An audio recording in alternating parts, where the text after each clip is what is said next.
And welcome to another Cardinals Nest here on HBC TV 25. This is the show devoted exclusively to St. Mary's University and its athletic programs. I'm Dean Beckman, joined by Sports Information Director Donnie Netto, back with another episode. Later on the program, Donnie, will focus on track and field. The outdoor season begins this weekend for St. Mary's, and we'll have Niels Anderson, the head coach, on today's program. Yeah, it'd be nice to have him on, and not only to talk about the outdoor season, but really to kind of recap the indoor season. A fantastic indoor season for the Cardinals, and I know that Coach Anderson's going to be able to single out a lot of people who really had outstanding indoors, and hopefully that's just going to transfer into the outdoor and more success for the Cardinals coming up in the next month or so. And coming up soon here on the program, we'll get to baseball and softball and tennis and tell you about all of those results from the past week.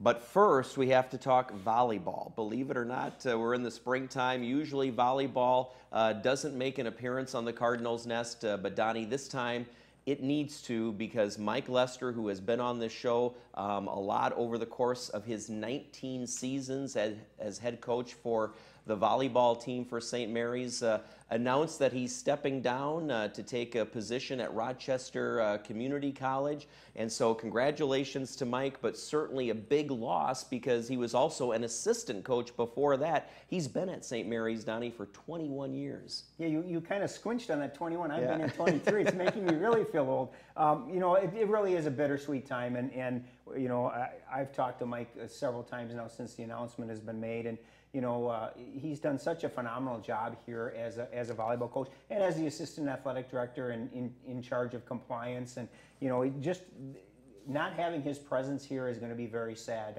I'm extremely happy for Mike and his family. I know it's going to be a lot easier for him now living a mile away from his work rather than 45-minute drive. But, you know, St. Mary's is losing a great person, not only a great coach, but a great individual, and we're certainly going to miss him, wish him the best of luck. But, you know, it's one of those that you don't want to see happen. You'd love to see him continue on at St. Mary's, and 21 years is a long time, and whoever has to fill those shoes is in for you know, in for a tough job, because he's done a phenomenal job on the court and as well as just being a great peer and staff member to St. Mary's. Yeah, and you know, mostly here on the Cardinals Nest, we've referenced him in his role as the head volleyball coach, but he was also the assistant athletic director, and now he's taking on, so it's kind of an advancement for him at Rochester Community College, where he'll become the athletic director there. Yeah, I mean, you know, and like we talked, it'll be nice for him. He's got kids who are really active in athletics. It'll give him a little more flexibility in terms of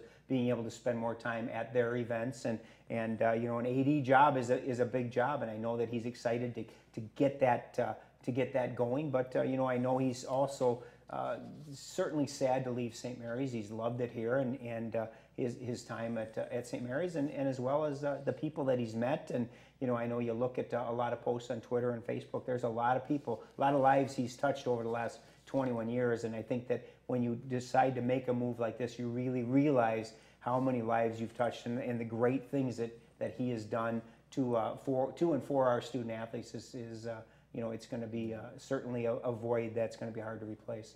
So all right, now we'll take a look at the past week here in St. Mary's athletics, and we begin with baseball action. And Donnie, I think the Cardinals baseball team would like to have one back against the College of St. Scholastica, because some errors, some base running gaffes, and just uncharacteristic play for the Cardinals in that 10-4 loss. Yeah, I think they'd like the weather we had for that game, and the 60 degrees and sun was very nice compared to stocking caps and 30s, but it was not one of their better performances. And I know, talking to Coach Winnicky, that's the first thing he said. It was kind of an uncharacteristic performance from a St. Mary's baseball team. You know, you've got 6 walks and 5 errors and a couple of hit batsmen. You know, you can't afford to give a team like Scholastica extra outs, as Coach Winnicky, you know, will put it. You can't afford to do that. And when you do it against a team that's very good, you're just asking for disaster, and that's really what happened.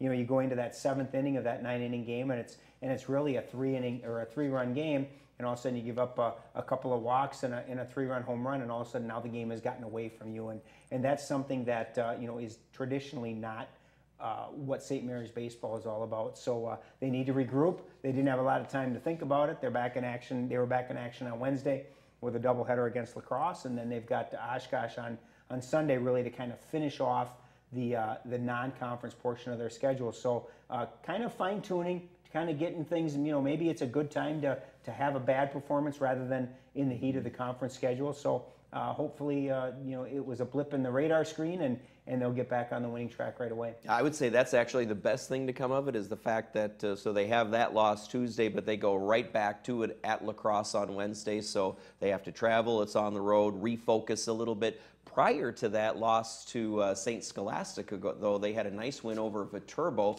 where they got out to a really big lead and then had to hang on late. Yeah, no question. And it's that time of year. You talk about kind of teams finding themselves, and I know that they've played a number of games now, but you're still getting to know each other. There's a lot of new faces on the lineup this year, and fortunately for Coach Winneke, there's some faces that have become regulars on that lineup, and one of those obviously Ben Berkeley having a great start to his senior year. Bob Kinney, an all-conference performer last year, is stepped in right off of the hockey season, is doing a great job. And the one that I really like in that outfield, you've got Bob in right and Ben in center, and you've got Zach Slowiak playing in left field, and Zach is one that didn't necessarily play a lot last year, but has really come on and is doing a very nice job. And then you look at the infield. The infield's got a lot of new faces. Fortunately, Joe Seegers is back at short and really playing very well. You've got Matthews and Joey Costello are new guys doing a great job, and you've got David Berry at first. His power is certainly something that Coach Winneke loves to see. So a good mix, but I do think early in the year yet that they're still kind of getting used to each other and maybe a little bit different positions. You got Ben in center now rather than Willie Dahl. So there are some new positions, new faces. It does take a little while to adjust to that. So we'll go to softball now, and the softball team has certainly had its share of tough opponents. Coach Jen Miller has scheduled a very difficult non-conference schedule against ranked teams, and they've come away with a split against one of them before a doubleheader loss to Luther College. Yeah, they had UW La Crosse last weekend. It was a doubleheader. La Crosse is 24th in the country, actually moved up to 22nd in the latest rankings that just came out today. A good split for Coach Miller, getting the win in the first game and then unfortunately dropping the second one, and then turn around and play Luther, which now is number 7 in the country, and they are just a phenomenal team. 18-2 overall is their record. They are a very good team, and it was interesting against Luther. One of the things that really popped out in my head is heading into the Luther game, they had played 16 games and had 2 home runs. Against Luther, they had 4 home runs in the first inning alone. Right. So it was good to see some of the power. Unfortunately, that really was kind of the extent of their offense in both games against Luther.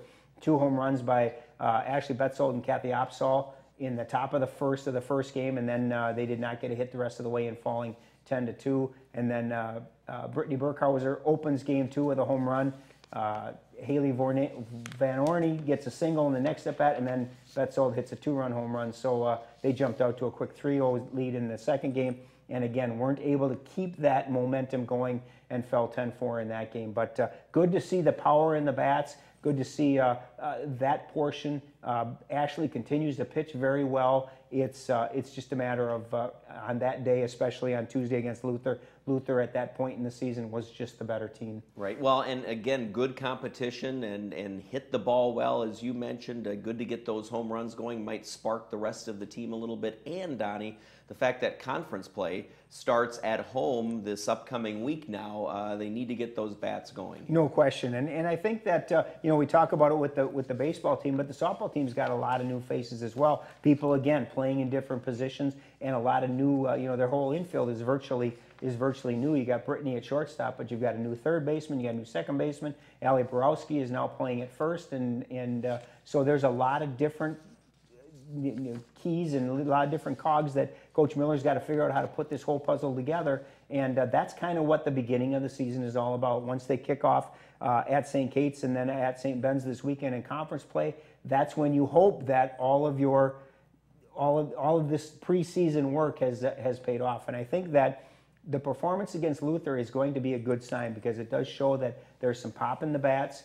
The key is going to be is that they've got to find a way to generate more offense after that first inning. But I think that Jen is happy with where they're at. The record certainly isn't where she wants it to be, but a split against a ranked team and then falling to a team that's 7th in the country is certainly nothing to really feel too bad about or to hang your heads about. So I think that she's feeling pretty good and excited about this weekend and being able to get into the conference play. Right, absolutely. The goal every year, of course, is to make that conference tournament, and they can get started with that here this upcoming week.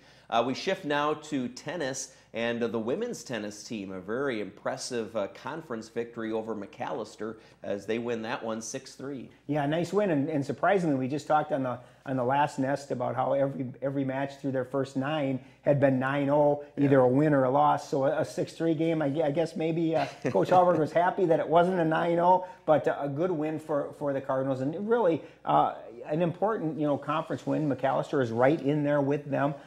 St. Mary's is kind of setting themselves up right now to be in a really good position to make a push for one of the 6 playoff berths, and hopefully that can continue. They got an incredibly busy weekend this weekend with 2 conference matches Friday and Saturday, and then 3 non-conference matches between Sunday and Monday. So it's going to be a very busy weekend for them, and a time for them to really kind of get ready for that final push, because their season is actually past the midway point and kind of getting toward the end of end of the season. So a big time for them to make a good push and hopefully be in that 6-team field for the MSC playoffs. Well, and when you look at singles play, Cassandra is setting a high bar for women's tennis. Cassandra Barr is her last name.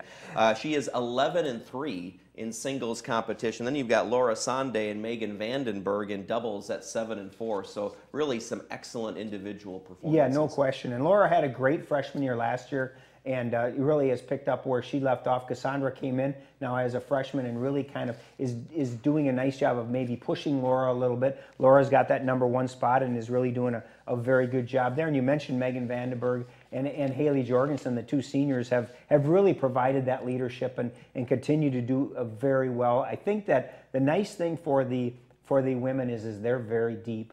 They have a great lineup top to bottom in their top 6, and it's really exciting to see what they can do, and I'm hoping that this early season success will continue and that they can really make a continued push, because it's been a great year so far, and like I said, just the balance that they have, and I think that Haley and Megan have done a great job as the upperclassmen of kind of welcoming a Cassandra into the fold, and it allows them all to play at the place they need to play in the lineup, and again, it all starts with Laura at #1, and she's doing a really good job there.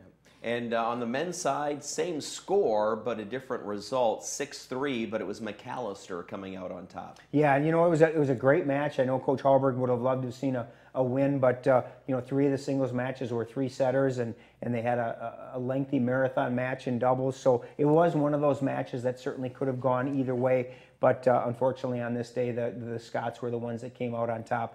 Again, we talk about senior leadership. Andrew Johnson is the only senior on this squad, so they're a very junior-heavy, a very heavy team. And again, balance-wise, I think this is probably one of the deepest teams that they've had in terms of talent.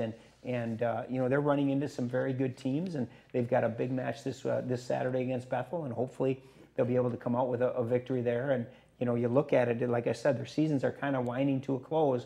So if they're going to make any type of a push, it's got to start on Saturday against Bethel. Yeah. All right, so the spring seasons are underway, and pretty much all of the teams now facing some conference competition. So when we come back here on the Cardinals Nest, Niels Anderson, the head coach for track and field, he'll be on the program. He'll race in next here on HBC.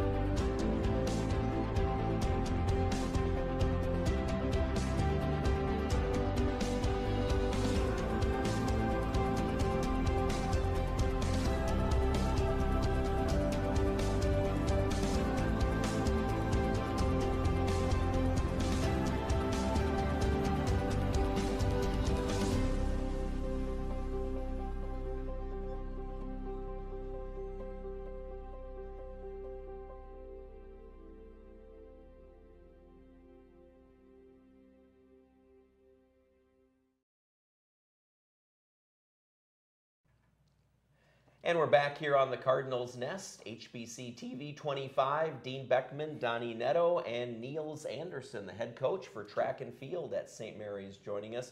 Niels, year number 4 goes by quickly. What do you think about the fourth year already? Right. It's really incredible just to see the growth that's happened over those years, and to know that next year there'll be the first, Niels Anderson graduating only. Class. Yeah, the graduating class.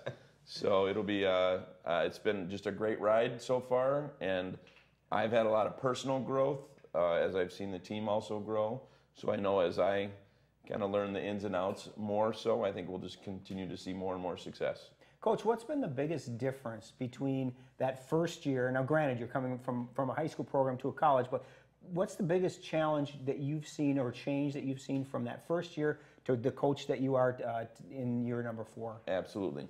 Well, I remember that first year I started in August, and I know the big challenge was to get caught up on the recruiting side of the world, and along with learning so much about all the NCAA rules and regulations and personnel issues, and running a huge college track meet was overwhelming the first year, and now I'm feeling a sense of comfortability. I know people in the area, getting people to help with track meets. I now have alumni that I can call and say, hey, you're running the long jump pit at our home meet, things like that. So I think I've just gotten a sense of who St. Mary's is, like the niche that we are, the type of people I'm looking for. All of that was new to me that first year, and now I really feel a sense of, I know how to promote who St. Mary's is, the great aspects of community that we are. I've experienced it, and now I can relay it to my prospects that are coming in. Does it make it a little bit easier for you, just in that comfort zone, to be able to kind of, even from a recruiting standpoint, you're so familiar now with what St. Mary's is? Well, and we've had some success now, and so then that helps build the recruiting story as well. So, like this past indoor season, I know you guys are going to tackle that here, but I'll throw out a nice statistic that we had 21 top 5 performances. We had 7 school records. That's something that I can easily show to a recruit to say, hey, here's the trajectory that this program is on right now, and we're really starting to make good strides towards, the eventual move upward in the standings for the MIAC and things of that nature. When I look at it, in your 4 years, the school records now are becoming real school records. When we started the program, we haven't been in a program that long, but the records that you broke, these are actually, now we're talking legitimate performances, not just, hey, by the way, we broke a record. Exactly right. The program is 23 years old, something, or maybe this is the 24th year, and so you're going to have some records that are really phenomenal, and you're going to have some that just, for some reason or another, we haven't quite had that person that's come through the program to lend legitimacy to that particular record. Now, just even 4 years in, we're starting to get some of those records to look like they're, if you put a board up, it would look pretty good, yeah.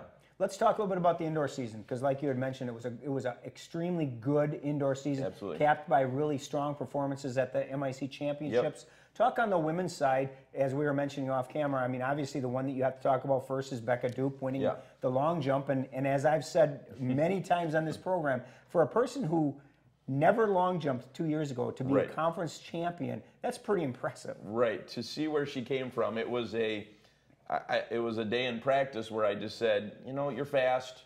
Let's just try you out in an event, in a field event. I like my sprinters to have a field event. It doesn't always go backwards the other way. I don't want my shot putter to necessarily have a track event. But a lot of times your best sprinters are also your best jumpers. And so we took her down to a dual meet at Luther College, and her very first jump, she hit the board by, we can all say now, a couple years later, total luck, that she hit the board, and she was all of a sudden in our top 5 all time on her first jump ever. And I go, I think we got something here. We can work with this. Yeah, this is something I can work with. And so then, obviously, she scored at the indoor conference championships last year. She got 6th. And then we went to the outdoor championships, and she had her first real big disappointment. She toe scratched 3 times in a row. I kept moving her back, but she kept getting warmer and warmer. It was a 36-degree day. It was really, a lot of people were having a lot of problems.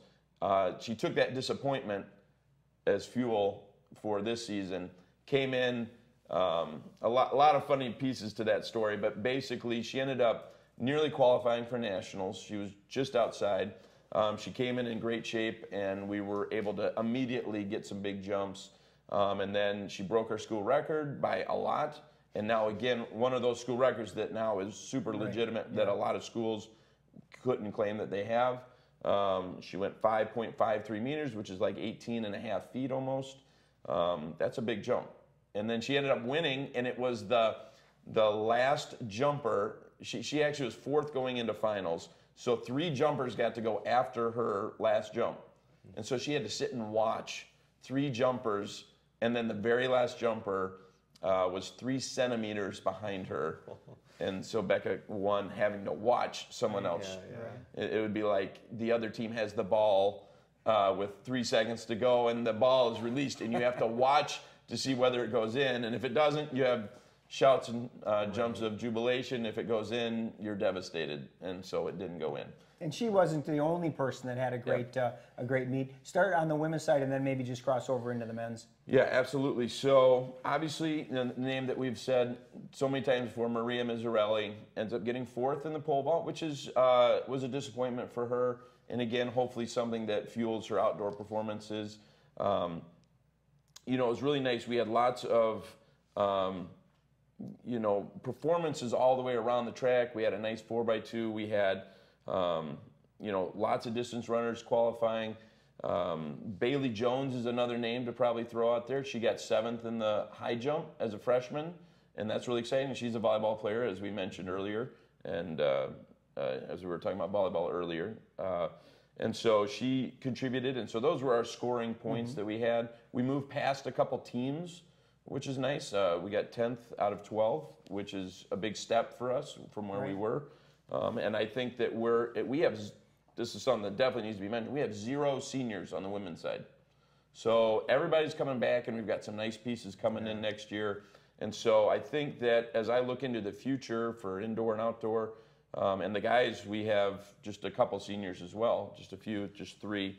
So we're really looking that in the future looks bright, and we're bringing in some good pieces that we're, I think, a year away from making a bit of a move in the conference on both the women's and the men's side. You know, you mentioned one of the seniors on the men's side, and obviously the one that immediately pops out to me is Jovan. Yeah. Great cross-country season, really an outstanding indoor season for him, and kind of set the tone for you guys in the MIC this year. He's going to be missed. He is the cross-country school record holder, and let's see if I can get them all. He's going to be mad at me if I get them wrong here. He holds the 3K, the 5K, and then the 8K, the 10K, indoor and outdoor 5K. So, I mean, I think he has 6 school records. You don't replace that with a freshman, you know. No freshman's going to walk in running the kinds of times that he eventually ended up doing. And if you watch, every year just was improvement upon improvement. He was sick at the conference meet. He was seeded number 1. He ended up getting 3rd, and he was, with 3 laps to go, he was in 8th place. Yeah. And just the senior in him, if you ever watch him run, it's really a treat, because he gets this look of grit and determination. He pours more into his event than anybody I've ever seen ever. And I mean that as a truly great compliment. He just gets the most out of every race that he runs. I'm just so impressed with how he races. I wish I would have ever gotten to that place where I think, man, if I could have dug into the well like he does, I think I could have had a lot better times. But he really just maximizes his gifts. You know, a couple other names that really, I was, I guess, not necessarily surprised, but happy to see Desmond Stewart in the triple jump. And Brandon Krogman, I mean, he's one that has been around, but really seems this year is really making the most of his opportunities. Wow. Again, talking about legitimate records, he shattered his own record by 3 seconds in an 800, which is a monumental, just crushing of a record. So, and then again, he gets 3rd in the conference, having never scored more than a point. He ended up getting 6 points for the team. You know, he's really come a long ways. Desmond, as you mentioned, was literally leading the triple jump. The exact opposite scenario of how I mentioned Becca had to watch. Well, Des got to be the one to make the final answer because he was leading the entire event all the way to the last jump, and he toe scratched the winning jump, and now you get second, and that's supposed to feel pretty good, but it is definitely not something that sat very well with him. But that, again, is just going to be something that definitely is a lot of inspiration for him in the outdoor. So, Niels, just a minute left in this segment. Tell us about the Dingles Brigham Invitational that St. Mary's is hosting on Saturday. Yeah, so our first two All-Americans were Ashley Dingles and Andrew Brigham, and so we just named this meet after those two. And actually, Andrew will be throwing at the meet. He's still throwing. He's still an active thrower. He's still trying to qualify for the Olympics, if you can believe that. I mean, that's pretty exciting, and he's been out for several years now. And then it's a smaller meet for us. It's something that kind of knocks the rust off of our, it's been about almost a month since we've competed. And so it's really something that we use as a fine tuner, and then we get into the heat of competition against the best schools in the nation when we go to UWL the next week. So, well, you must be living right because the weather is going to be nice this Saturday. It is. We have a nice day. Yeah. 60 degrees is perfect for us early April. All right. Niels Anderson, thanks for coming on the program. Thanks Good so luck much. Here. Thank you. All right. Stay tuned here to the Cardinals Nest. We'll be right back to wrap things up here on HBC.